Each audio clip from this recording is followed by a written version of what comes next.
The Great Hall of the Galactic Council had never seen such silence. Thousands of alien delegates from across the known galaxy sat in their floating seats, watching the massive holographic display that showed the human star system. Earth hung, there like a small blue marble, peaceful and quiet. Ambassador Zethkar of the Velcan Empire stepped forward on his 6 legs. His gray skin gleamed under the bright lights, and his 4 eyes looked coldly at the assembled crowd. When he spoke, his voice carried the weight of absolute authority. "The human problem ends today," he announced. "For too long we have watched these violent creatures spread across their local space. They fight wars over small patches of land. They kill their own kind for resources. They are a danger to all civilized life in the galaxy." The alien delegates nodded in agreement. Everyone knew about humans.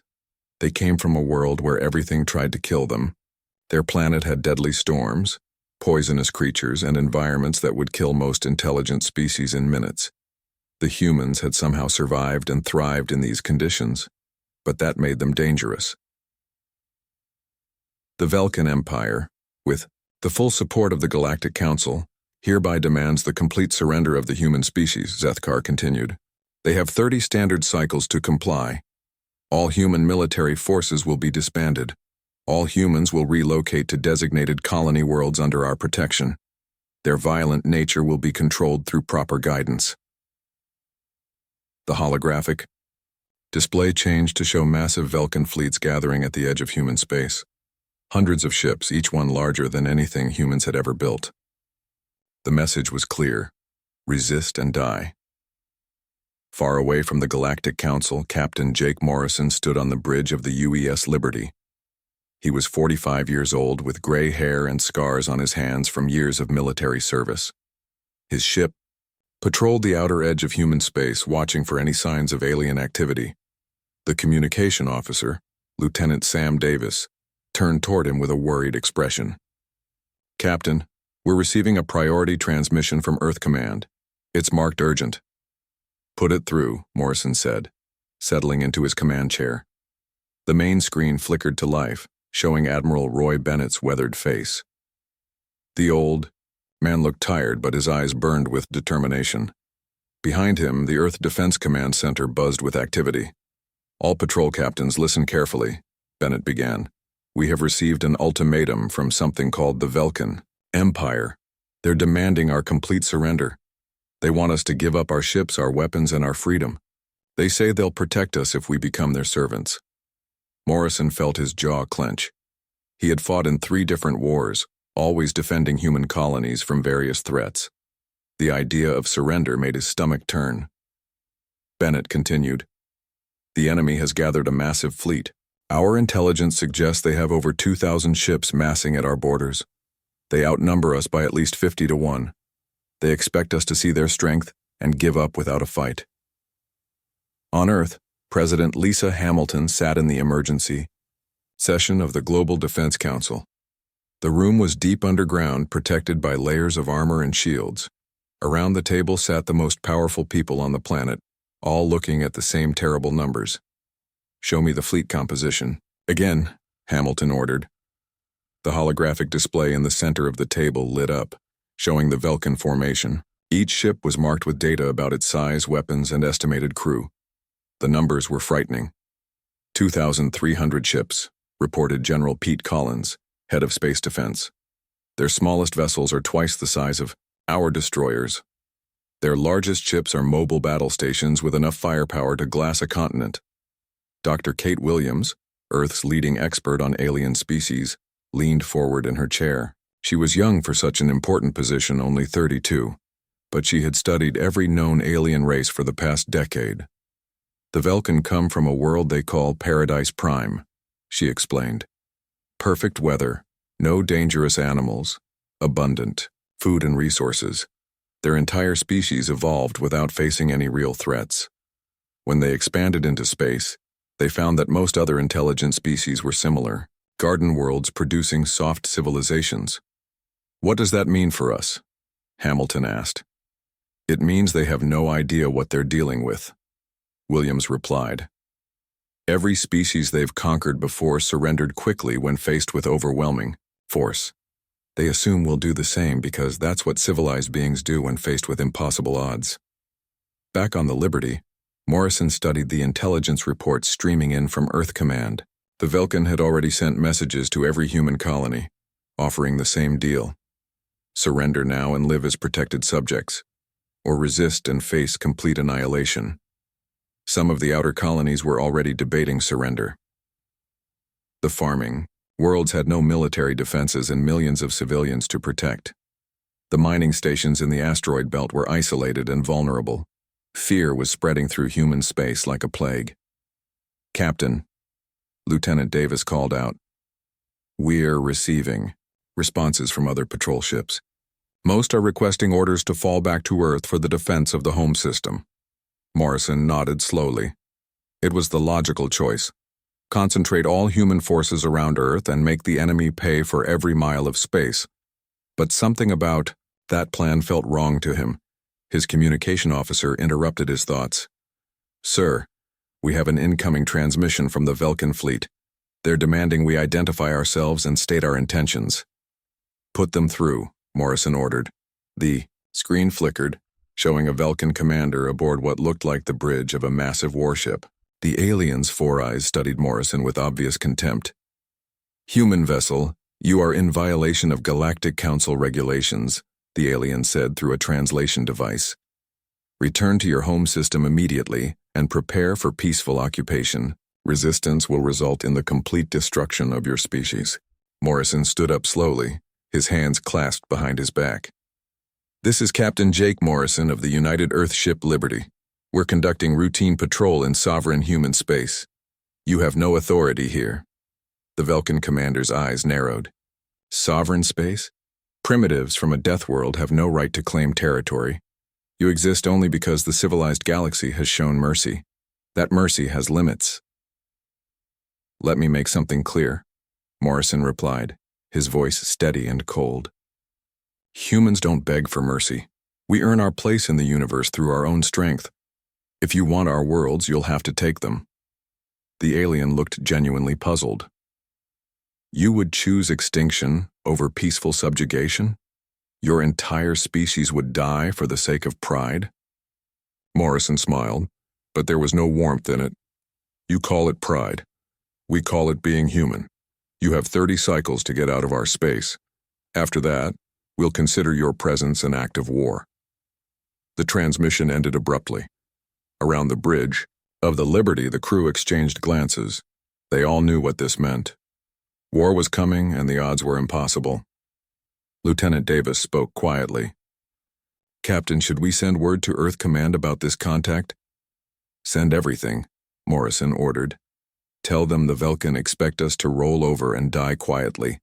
Tell them we have other plans." As the Liberty turned back toward human space, Morrison looked out at the stars. Somewhere out there, an entire empire was preparing to crush humanity. They thought it would be easy. They thought humans were just another species that would surrender when faced with superior force. They were about to learn how wrong they were. Humans came from a world that had spent millions of years trying to kill them. They had survived ice ages, plagues, natural disasters, and wars that would have destroyed softer species. They had learned to fight when cornered, to never give up, when their survival was at stake. The Velcan Empire wanted a war with Deathworlders. They were about to get exactly what they asked for. The answer came not through words, but through action. Captain Jake Morrison did not retreat when the first Velcan scout ships crossed into human space. Instead, he ordered his small patrol fleet forward to meet them. The Liberty moved through space alongside two other human destroyers, the Defiance and the Courage. Against them came 12 Velcan reconnaissance vessels, each one twice the size of the human ships. The alien captains expected the humans to turn and run when they saw the odds. They were wrong. Morrison stood on his bridge, watching the enemy formation approach. His tactical officer, Commander Lisa Brooks, called out ranges and targeting solutions. The weapons officer, Lieutenant Tony Garcia, waited with his hands ready over the firing controls. "Enemy vessels are hailing us," reported the communications officer. They're demanding our immediate surrender. No response, Morrison ordered. All ships attack pattern Delta. Show them what humans do when cornered.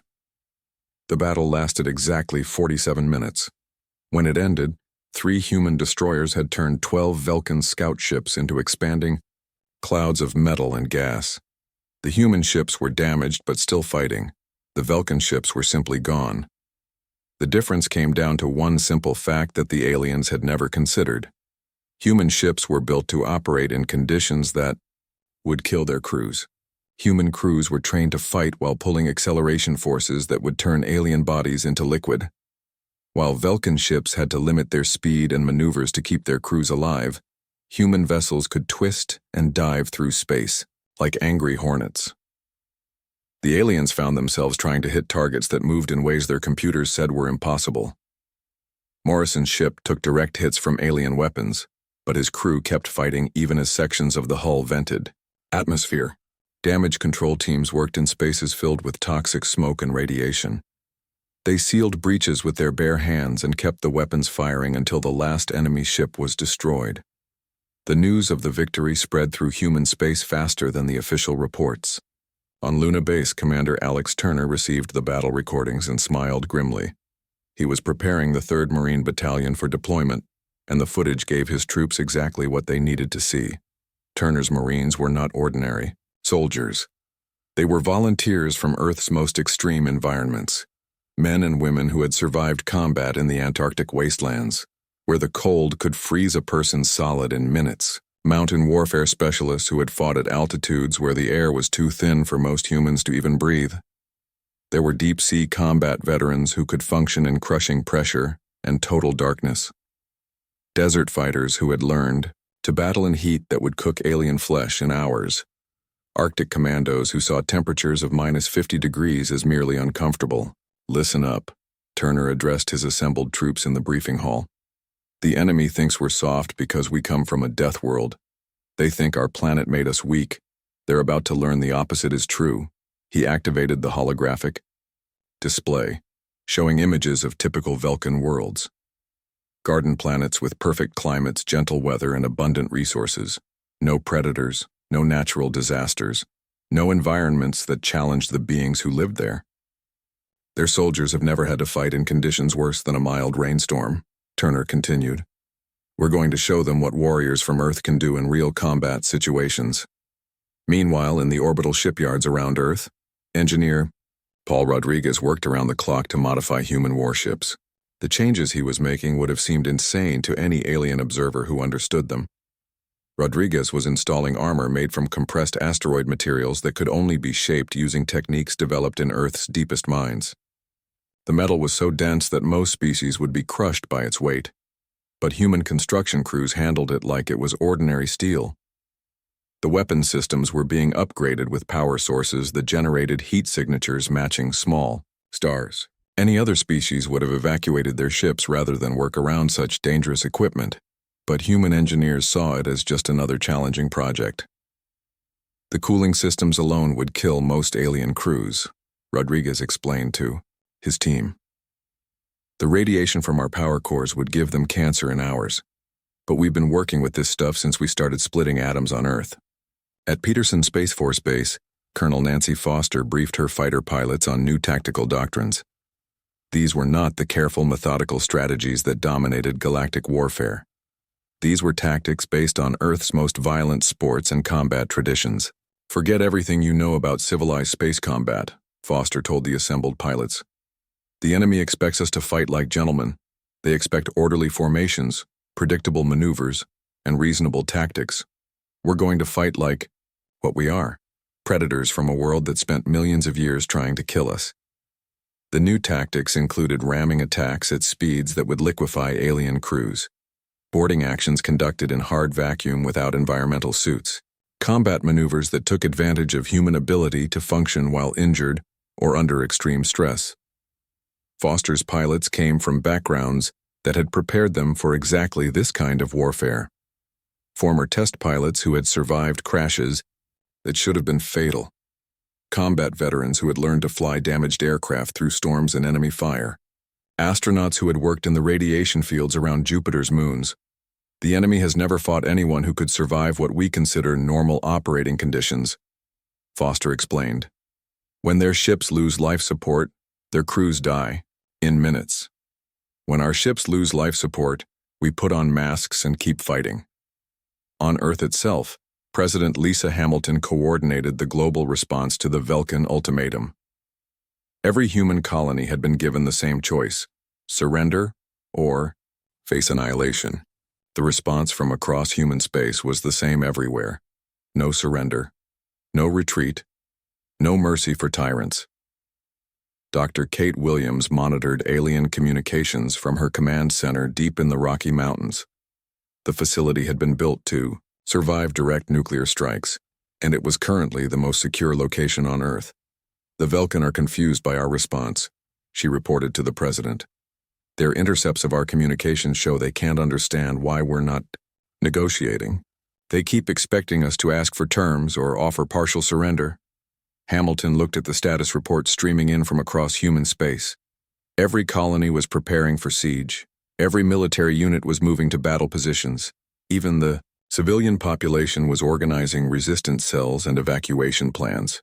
Do they understand what they're facing? Hamilton asked. Williams shook her head. They think we're bluffing. Their psychology profiles suggest they can't comprehend a species that would choose extinction over slavery. In their minds, the logical response to overwhelming force is always surrender. In the asteroid belt, mining engineer Chris Hayes was turning industrial equipment into weapons of war. The massive plasma cutters used to slice apart asteroids could burn through any known armor. The rock haulers designed to move millions of tons of material could carry enough explosives to destroy small moons. Hayes had worked in the belt for 15 years, operating in conditions that would terrify most sapient beings. The vacuum of space, the radiation from solar flares, the constant danger of equipment failure in an environment where the slightest mistake meant death. We've been preparing for this our whole lives without knowing it, he told his crew as they modified mining ships for combat. Every day we work out here is training for conditions that would kill softer species in seconds. The converted mining vessels looked nothing like traditional warships, but they carried firepower that matched heavy cruisers. More importantly, they were crewed by humans who saw the vacuum of space as just another workplace hazard. As the 30-cycle deadline approached, the Velcan Empire watched human preparations with growing bewilderment. Every intelligence report contradicted their understanding of how civilized species should behave when faced with superior force. Human ships were not retreating to defensive positions around their homeworld. Instead, they were spreading out across space, taking positions that seemed designed for offensive operations. Human military communication spoke casually of scenarios that would constitute absolute horror for any rational being. They discussed boarding actions in hard vacuum as routine procedures. They planned combat operations in radiation fields that should have been instantly lethal. They talked about fighting while wounded in ways that should have incapacitated them permanently. Most disturbing of all, intercepted civilian communications showed no signs of panic or despair. Human families were saying goodbye to each other with calm determination, not the terror that should have gripped a doomed species. The Velcan had given humanity 30 cycles to surrender. Instead, humanity had used that time to prepare for a war unlike anything the galaxy had ever seen. They were about to discover that threatening the survival of Deathworlders was the worst mistake they could possibly make. The countdown timer continued its relentless march toward zero, but now it was the Velcan Empire that should have been afraid. They had wanted to fight humans, and they were about to get exactly what they had asked for. The main Velcan fleet arrived at Earth expecting to find a broken species ready to surrender. Instead, they found empty space where the human defense fleet should have been waiting. Admiral Keth Vore of the Velcan Navy stared at his tactical displays, in confusion. "Where are they?" he demanded of his intelligence officer. "Our scouts reported at least 200 human vessels in this system 3 cycles ago." The intelligence officer, a nervous young Velcan named Sith Dal, checked his instruments again. "Sir, I'm detecting massive energy signatures throughout the asteroid belt, but they don't match any known ship configurations. It's almost as if the humans have disappeared." What the Velcan didn't understand was that humans had spent the past 30 cycles hiding their entire fleet inside the asteroid belt itself. Ships had been powered down to minimal life support and concealed within hollowed-out rocks. The crews had survived in conditions that would have killed any other species within hours. Captain Morrison floated in the darkened bridge of the Liberty, watching through a small viewport as the Velcan fleet passed less than 1,000 kilometers away. His ship had been hiding inside an asteroid for 26 days. His crew had been breathing recycled air and eating emergency rations while living in temperatures barely above freezing. For humans, these were merely uncomfortable conditions. For any other known species, it would have been a death sentence. "All ships," Morrison whispered into his communication device. "Execute Operation Deathworld. Show them what predators can do." Across the asteroid belt, 200 human ships suddenly came to life. They burst from their hiding places like ancient sea monsters rising from the depths. The Velcan formation, spread out in the organized patterns of civilized warfare, found themselves under attack from every direction at once. Morrison's ship led the first assault wave with a maneuver that violated every rule of space combat. The Liberty accelerated directly toward the Velcan flagship at nearly the speed of light, its hull reinforced with materials that could only be forged in the heart of a star. The Velcan admiral watched in horror as the human ship came straight at him. "Evasive maneuvers!" he shouted, but his massive flagship was too slow to avoid the collision. The Liberty struck the Velcan command ship like a bullet hitting paper. Morrison's vessel, built to survive impacts that would shatter normal materials, punched through the enemy's shields and armor as if they didn't exist. The human ship disappeared into the alien vessel's hull, its crew still fighting even as they were surrounded by the wreckage of their enemy's bridge. Throughout the battle zone, similar scenes played out as human ships used tactics that no civilized species would even consider. They rammed enemy vessels at impossible speeds. They fought damaged ships that should have been abandoned. They continued attacking even when their own vessels were breaking apart around them. Commander Alex Turner's marine assault ships moved through the chaos like sharks through blood. His troops had trained for exactly this kind of combat, boarding enemy vessels in the vacuum of space while wearing armor that could function in conditions that would instantly kill alien crews. Turner himself led the assault on a Velcan heavy cruiser, his Marines cutting through the hull with plasma torches while enemy fire rained down around them. The alien crew watched in disbelief as human soldiers fought in hard vacuum without environmental suits, using only breathing masks and pressure gear. "How are they still alive?" screamed a Velcan officer as Turner's team breached the ship's main corridor. "The radiation levels in this section would kill anyone in minutes." Turner smiled behind his breathing mask. "We come from a world where radiation is just another workplace hazard," he said as his Marines swept through the ship, capturing it deck by deck. The humans fought in ways that seemed impossible to their enemies. When their ships lost atmosphere, they put on masks and continued fighting. When their weapons overheated, they switched to backup systems that operated at temperatures that would melt alien equipment. When they were wounded, they kept fighting, with injuries that would have incapacitated any other species. Engineer Paul Rodriguez commanded a converted mining ship called the Sledgehammer. His vessel looked nothing like a traditional warship, but it carried industrial plasma cutters that could slice through any known armor. Rodriguez had spent 15 years working in the asteroid belt, and to him, destroying enemy ships was just another construction project. "Target their engine sections," he told his crew as they closed in on a Velcan destroyer. "Cut them apart piece by piece, just like we do with the big rocks." The Sledgehammer's plasma cutters went to work, slicing through the enemy ship's hull with surgical precision. The Velcan crew tried to return fire, but their weapons couldn't penetrate the mining ship's industrial-grade armor plating. Rodriguez had learned his trade in the harshest environments humanity knew: the vacuum of space, the crushing gravity of large asteroids, and the constant threat of equipment failure in places where help was days away. Fighting alien warships was actually easier than his regular job. Dr. Kate Williams monitored the battle from her command center deep beneath the Rocky Mountains. The facility was designed to survive direct nuclear strikes. and from here she could track every aspect of the fighting through quantum communication links. "The Velcan are sending panic transmissions to their home fleet," she reported to President Hamilton. "They're calling us savage primitives who fight like demons. They can't understand how we're surviving conditions that should kill us instantly." The intercepted alien communications made for fascinating reading. Velcan officers described human crews who continued operating ships that were more wreckage than vessel. They reported boarding parties who fought in radiation fields that registered lethal on every known scale. They spoke of human soldiers who seemed to grow more dangerous as conditions became more desperate. Colonel Nancy Foster's fighter squadrons moved through the battle like wolves hunting in a pack. Her pilots used maneuvers based on the aerial combat tactics of Earth's most vicious predators. They struck from unexpected angles, disappeared into debris fields, and reappeared to attack again. Foster herself flew a modified fighter that had been built to operate in the radiation fields around Jupiter.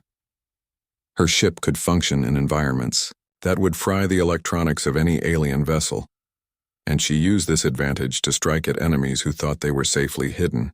"Raptor Squadron, this is Lead," she radioed to her pilots. "Remember, these aliens have never fought anyone who could survive what we call normal conditions. Use it against them." Her fighters dove through the wreckage of destroyed ships, using the debris for cover while hunting larger prey. They fought in the radioactive aftermath of nuclear explosions, pursuing enemy vessels into areas that alien crews couldn't follow. The battle raged for 6 hours, but the outcome was never really in doubt. The Velcan had brought overwhelming numbers to fight a conventional space battle. Instead, they found themselves fighting an enemy that used the harsh conditions of space itself as a weapon. Human ships continued fighting even when they should have been destroyed. Human crews operated in environments that would have forced alien vessels to retreat. Human warriors used tactics based on millions of years of evolution on a world that had tried to kill them every single day. When the Velcan finally managed to destroy a human ship, they discovered that the crews had been fighting until the very last second. The wreckage showed evidence of damage control efforts that continued even as the hull was breaking apart. The humans had never stopped trying to save their vessels and continue the fight. Admiral Kethvor watched his fleet disappear around him and finally understood the magnitude of his mistake. These weren't civilized beings who would surrender when faced with superior force. These were predators from a death world, creatures who had learned to fight in conditions that would break any other species. His communications officer managed one last transmission before the bridge exploded around them. "Command, this is Admiral Kethvor. The humans are not what we expected. They fight like nothing we've ever encountered. They seem to thrive in conditions that should kill them. We may have made a terrible mistake." The transmission ended in static as the flagship's reactor went critical.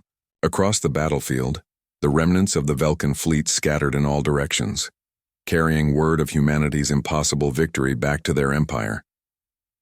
The galaxy was about to learn that threatening Deathworlders was the most dangerous mistake any species could make. Humanity had shown that they were not victims to be protected, but predators to be feared. News of the human victory spread through the galaxy like fire through dry grass. The Galactic Council chambers, which had been silent during the Velcan ultimatum, now buzzed with shocked conversations as representatives tried to understand what had happened. Ambassador Trell 9 of the Aquatic Federation stared at the battle recordings with 4 of his large eyes, while his other 2 remained focused on the data streams. His species had surrendered to the Velcan Empire after a single demonstration of their fleet power. Now he watched humans destroy that same fleet using tactics that seemed impossible. "They fought inside the wreckage of their own ships," he whispered to his aide. "Their crews continued operating in vacuum conditions that would kill our people in seconds. How is this possible?" Across the chamber, Representative Yoth of the Crystal Commune was having similar thoughts. Her people had given up their homeworld to the Velcan without firing a single shot, convinced that resistance was futile. Now she watched human marines boarding enemy vessels in hard vacuum, fighting in radiation fields that registered lethal on every known scale. The recordings showed things that violated everything the galaxy knew about civilized warfare. Human ships ramming enemy vessels at speeds that should have liquefied their crews. Human soldiers fighting with injuries that would have incapacitated any other species. Human engineers working on damaged reactors that were flooding their ships with deadly radiation. Admiral Roy Bennett coordinated the human counteroffensive from the bridge of the UES Vengeance, a massive dreadnought built in the shipyards around Titan. The ship had been constructed using techniques learned from building structures in Earth's most extreme environments, and it could operate in conditions that would force other vessels to retreat. All fleet commanders, this is Bennett, he broadcast to the human forces spreading across 3 star systems. The enemy is retreating, but we're not done yet. They came to our space talking about mercy while threatening genocide. Time to show them what real consequences look like. The human fleet moved through space using formations that confused alien observers. Instead of the orderly battle lines preferred by civilized species, human ships moved like predator packs. They used asteroid fields for cover, struck from multiple directions simultaneously, and disappeared back into the void before enemy reinforcements could arrive. Captain Amy Clark led the 5th Strike Squadron deep into Velcan territory using modified stealth technology based on deep-sea predator camouflage. Her ships could hide in the electromagnetic noise around gas giants and move through enemy sensor grids like shadows through water. Clark had learned her trade-hunting pirates in the outer rim, where the law was enforced by whoever had the biggest guns and the will to use them. She understood that space was not a place for the weak or hesitant. It was an environment that rewarded the strong and killed the careless. Remember, we're not here to fight fair, she told her squadron as they approached a Velcan supply depot. We're here to show them that threatening humanity was the worst mistake they could make. Her ships struck the depot like lightning, destroying fuel reserves and ammunition stockpiles before vanishing back into the cosmic background radiation. The Velcan garrison never even saw them coming. The alien response was exactly what human intelligence had predicted. Species that had submitted to Velcan rule without resistance now watched in amazement as the Deathworlders not only fought back, but began winning. Some quietly withdrew their support from the Empire. Others started reaching out to human diplomatic channels. Dr. Kate Williams analyzed the intercepted communications from her command center beneath the mountains. The patterns were clear and consistent across dozens of species. Fear was spreading through the galactic community, but it was not fear of humans. It was fear of what the humans might do to those who had supported their enemies. The crystalline hierarchy just recalled their ambassador from the Velcan capital, she reported to President Hamilton. The Aquatic Federation is requesting a meeting with our diplomatic corps. Even the trade consortium is distancing themselves from the Empire. Hamilton studied the tactical displays showing human forces advancing on multiple fronts. How long before the Velcan call for reinforcements from their other territories? They already have, Williams replied.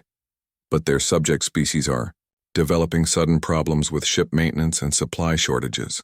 It seems nobody wants to fight the Deathworlders. The Velcan Empire found itself in a position they had never experienced before. For the first time in their history, they were fighting an enemy that grew stronger as conditions became more desperate. Human crews operated damaged ships that should have been abandoned. Human soldiers continued fighting with wounds that would have killed alien warriors instantly. More disturbing still, the humans seemed to be enjoying themselves. Intercepted communications showed crews laughing while they fought battles that should have terrified any rational being. They made jokes about operating in radiation fields that registered lethal. They treated vacuum exposure as a minor inconvenience. Admiral Bennett's counteroffensive swept through the outer systems like a hurricane of destruction. Human ships appeared from nowhere, struck with overwhelming force, and vanished before enemy reinforcements could respond. They used tactics based on Earth's most successful predators, hunting in coordinated packs that confused and terrified their prey. The Velcan had expected to fight humans the way they fought other civilized species. Orderly formations, predictable strategies, and reasonable surrender when faced with superior numbers. Instead, they found themselves facing an enemy that used chaos as a weapon and thrived in conditions that would break any other military force. Engineer Chris Hayes commanded a flotilla of converted mining ships that had become the terror of Velcan supply lines. His vessels looked like industrial machinery rather than warships, but they carried enough firepower to destroy heavy cruisers. More importantly, they were crewed by humans who saw the vacuum of space as just another workplace. Target. Practice, people, Hayes announced as his ships closed in on another Velcan convoy. These supply runs are getting too easy. Maybe we should find ourselves some real warships to fight. His crews laughed as they deployed plasma cutters that could slice through any known armor. They had learned their trade in the asteroid belt, where every day brought new challenges that would kill softer species. Fighting alien warships was actually less dangerous than their regular jobs. The psychological impact on the Velcan Empire was devastating. Their soldiers had been trained to fight civilized opponents who would surrender when faced with impossible odds. They had no experience dealing with enemies who seemed to grow more dangerous as their situation became more desperate. Velcan officers sent increasingly panicked reports back to their high command. They described human crews who continued fighting, while their ships broke apart around them.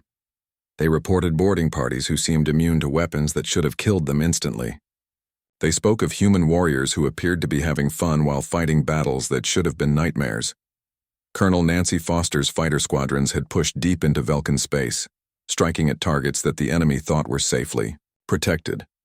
Her pilots used advanced stealth technology combined with tactics based on Earth's most successful aerial predators.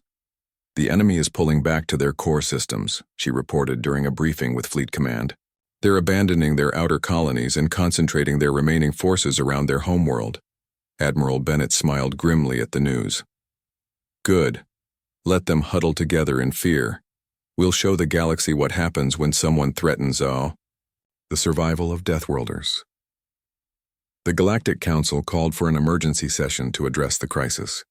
For the first time in their recorded history, they were watching a subject species not only resist conquest but turn the tables on their conquerors. The implications were staggering. Ambassador John Parker addressed the assembly with a simple message that would be remembered throughout galactic history. You wanted to see what Deathworlders could do when threatened with extinction. Now you know. The question is, what are you going to do about it? The silence that followed his words spoke volumes. Every species in the galaxy was doing the same calculation. If humans could destroy the mighty Velcan Empire, what could they do to smaller, weaker civilizations that had supported humanity's enemies? The balance of power in the galaxy had shifted permanently, and everyone knew it. The age of easy conquest was over. The Deathworlders had announced their presence, and the universe would never be the same. The siege of Velcan Prime began on a Tuesday and lasted 6 months. The human fleet surrounded the alien homeworld not with overwhelming numbers, but with a blockade so complete and efficient that it seemed to violate the laws of physics. Admiral Roy Bennett commanded the operation from the bridge of the UES Vengeance, watching as his ships moved through space like ghosts. They appeared on enemy sensors for brief moments before vanishing back into the cosmic background. Every attempt by the Velcan defenders to break through the human lines ended in complete disaster. The planet below was a garden world, exactly as Dr. Kate Williams had predicted. Perfect blue skies, gentle weather, and cities that looked like works of art. It was beautiful, peaceful, and completely unprepared for the reality of war against Deathworlders. Captain Jake Morrison's patrol ships had evolved into something far more dangerous during the months of fighting. The Liberty now bore the scars of dozens of battles, but her crew had become something that terrified enemy forces throughout the galaxy. They were veterans who had learned to fight in conditions that would kill any other species. Enemy supply. Convoy approaching from the outer system, reported Lieutenant Sam Davis from his position at the sensor station. 12 heavy transports with escort vessels. Morrison smiled coldly. Intercept and destroy. No survivors, no exceptions. They had their chance to surrender. The human response to Velcan supply runs had become legendary throughout the galaxy. Ships that tried to reach the besieged homeworld simply disappeared. Sometimes wreckage was found floating in space. Most of the time, there was nothing left to find at all. Engineer Paul Rodriguez had transformed his mining operations into a network of mobile weapons platforms that could appear anywhere in the system without warning. His ships used asteroid fields for cover and industrial equipment for weapons. The Velcan defenders never knew where the next attack would come from. Another convoy down, Rodriguez reported as his plasma cutters finished with the latest supply run. That makes 47 this month. At this rate, they'll be eating their furniture within a few weeks. The blockade was more than just a military operation. It was a demonstration to the entire galaxy of what happened when someone threatened humanity with extinction. The Velcan Empire, which had ruled through fear and overwhelming force, found themselves trapped on their own homeworld like animals in a cage. President Lisa Hamilton received daily reports from the siege commanders while coordinating the broader human response to galactic politics. Representatives from dozens of species were requesting meetings, offering trade agreements, and desperately trying to distance themselves from the fallen empire. The crystalline hierarchy wants to formally apologize for supporting the Velcan ultimatum, reported Foreign Secretary Dan Cooper during the morning briefing. The Aquatic Federation is offering to pay reparations to human colonies that were threatened. Hamilton studied the diplomatic requests piling up on her desk. Fear was a powerful motivator, and the galaxy was learning to fear humanity in ways they had never feared anyone before. Dr. Williams continued monitoring alien communications from her command center, tracking the psychological impact of the siege on species throughout the galaxy. The results were exactly what human strategists had hoped for. Panic is spreading through every major civilization, she reported. They're realizing that if we can destroy the Velcan Empire, we can destroy anyone. Species that have never had a military are suddenly building defense fleets. The siege continued with mechanical precision. Human ships appeared, destroyed whatever they found, and vanished before enemy reinforcements could respond. The blockade was so complete that not even individual shuttles could reach the planet's surface. Inside the Velcan capital, Emperor Vashtor watched his empire crumble from his palace throne room. The vast holographic displays that had once shown his fleets conquering the galaxy now tracked the systematic destruction of everything he had built. "How many ships do we have left?" he asked his military advisor, General Kothmar. 17 functional vessels in the home system, the general replied, his voice hollow with defeat. Perhaps 30 more scattered across our former territories, but most of those are requesting permission to surrender to human forces. The Emperor stared at the tactical display showing human ships moving through his system like deadly shadows. What do they want? We've offered them tribute, territory, even our complete withdrawal from their space. Why won't they negotiate? General Kothmar had been asking himself the same question for months. I believe they want us to experience what we tried to do to them, Your Majesty. Complete and total surrender. The answer came 2 days later when Admiral Bennett transmitted his terms directly to the Imperial Palace. The message was broadcast on all frequencies so that every being in the system could hear it. This is Admiral Roy Bennett of the United Earthspace Navy, speaking to the Velcan Empire and all who served it. You came to our space demanding unconditional surrender. You threatened our families, our children, and our very existence. You spoke of mercy while planning genocide. Bennett's voice carried the weight of absolute authority. Now you will learn what real consequences look like. The terms are simple and non-negotiable.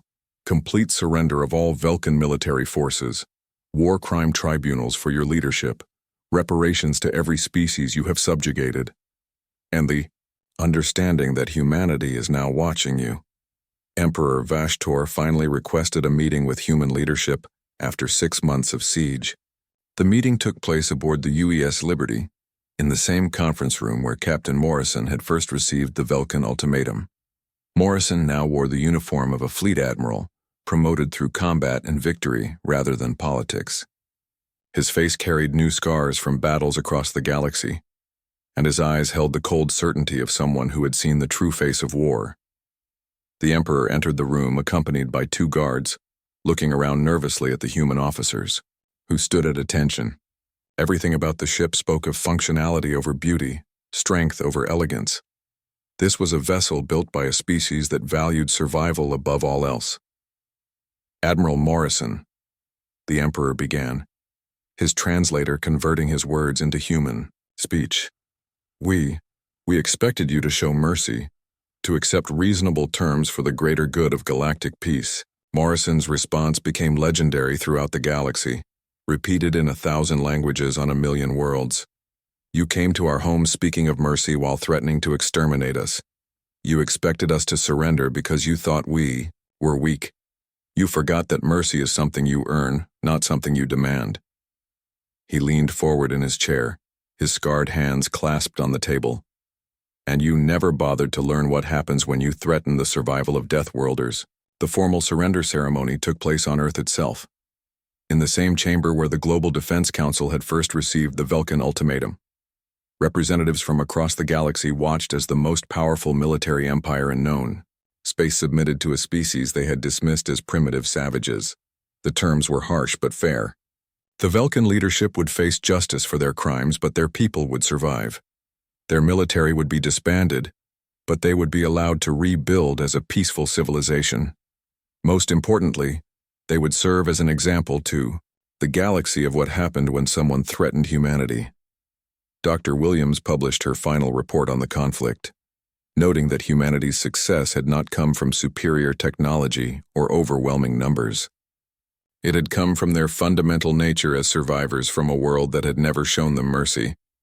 Captain Amy Clark received command of humanity's new deep space exploration fleet, tasked with making contact with other species and establishing humanity's place in the galactic community. Her ships carried a simple message. Humans preferred peace, but they were more than capable of war. The galaxy had learned a valuable lesson about underestimating Deathworlders. Humanity had learned something equally important about their own capabilities when pushed to the edge of extinction. The balance of power had shifted permanently, and everyone knew it. In the years that followed, the phrase, "they expected mercy," became a warning throughout the galaxy. It reminded every species of what happened when civilized beings forgot that some creatures had evolved not in gardens, but in crucibles that forged them into something far more dangerous than anyone had imagined. The age of easy conquest was over. The Deathworlders had claimed their place among the stars, and the universe would never be the same.